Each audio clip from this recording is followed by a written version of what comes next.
they set a casting person from this casting company out into like different areas of Los Angeles to talk to queens who they may want to be potentially on go on the show for RuPaul's Drag Race. Right. And so there was this one lady, she's super sweet, but she harassed me for like 3 weeks. Okay, like I saw her fucking everywhere. Right. Like I would turn around and be like, no bitch, you're not talking to me this evening. But she was really persistent, and I think that's what made her really good, is that like she was not gonna take no for an answer. And there was about 4 or 5 or 6 of them because, you know, like Detox has the same experience, and a lot of other queens had the same experience that are local in LA, like Tammy Brown, etc. So anyway, finally, the night before, the Monday night before the tape was due, she was like, please, Ongina, just send me something. And I was like, no, I'm not a drag queen.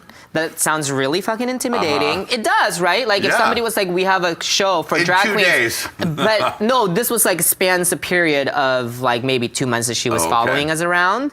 And then finally 2 days before it's over, she's like, I kept saying no. So finally 2 days before, she was like, please just send me something. It's just a 5-minute video. Right. And I told her straight up, I was like, this is really intimidating. I'm not a drag queen. You know, like that's not really my aesthetic.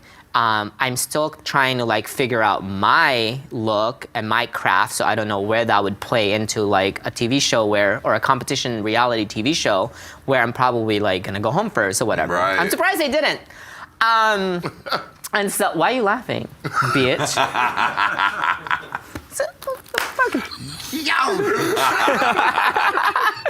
And so, anyway, she was like, just send me something. So at this time, the criteria was you, the queen, plus your best friend. Oh, right. It was the original concept, which was it was like a best friend or like a seamstress. Yeah, so like help you out with shit. Your backstage person. But not even, backstage person or front of camera, whatever it was. But so I called him up and I was like, we have to send a video. He's like, no, I thought you said you're not gonna do it. I was like, well, I did tell you that maybe I might. Right, and I need you to do it right now. And then I need you to come out. So we went out, we partied. He took, videos of me from getting ready up until like us in the club. Oh, after the club, me eating a bacon wrapped hot dog like at 2:30 in the morning out in like Echo Park somewhere. And the video was supposed to be like 5 minutes long, but I think it was like 2 hours.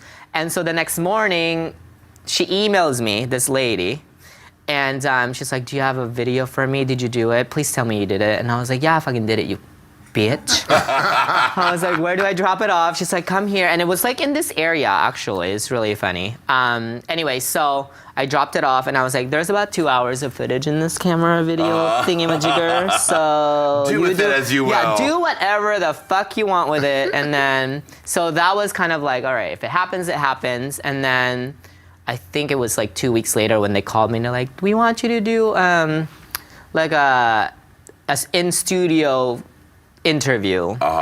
Which is funny because I knew I was coming on here today, so I rewatched my audition tape. Yeah. And I look a hot mess.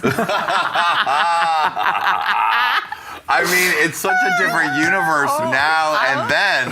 Not only you personally, but the whole experience. The whole thing, but I was having this conversation with one of my really good friends, and I was like, what a difference. Like, you say it's 10 years, I say it's like a few years less. Yeah, I think it's like... I'm just kidding. Really just sat at 9, maybe. Well, because we're coming up to season 10, that's why. But, so basically I was telling her, I was like, what a crazy but amazing like change between season 1 to season 9, and like why was our budget $5? Exactly. And their budget is $50,000. I mean, and also like the list that they give you, now for the things that they want for the runway are very complicated, serious. It is. And you were getting things like all black. Yeah. Country. Bubblegum. Pink. And now it's like eagles flying above the drag matrix. Oh my God. It's so crazy because I recently saw a list for, one of the seasons. And because I was helping a queen who needed something, right?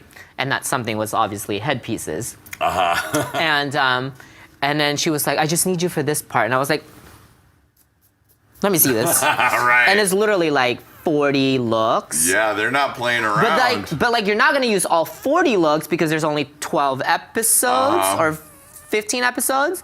But they want like 40 looks and they want like specific. But you're right, in my season, they're like, just come. Yeah. It's crazy how much it has changed from season 1 to season 9. And it's been amazing to see the changes. But it's not hard not to be jealous. Right. Do you know what I mean? Yeah. Like you can, like somebody posted me on Instagram, and it says Ongina's look season 1, and I'm like this. How is that? I'm like, is that really me? It's so blurry. You know, it's funny when I saw you on that comedy show, and you were like, Why yeah, are you so motherfucking blurry? because we were. You couldn't even see the color I was wearing because we were so blurry. It was so soft. It was not. It was bad, but good.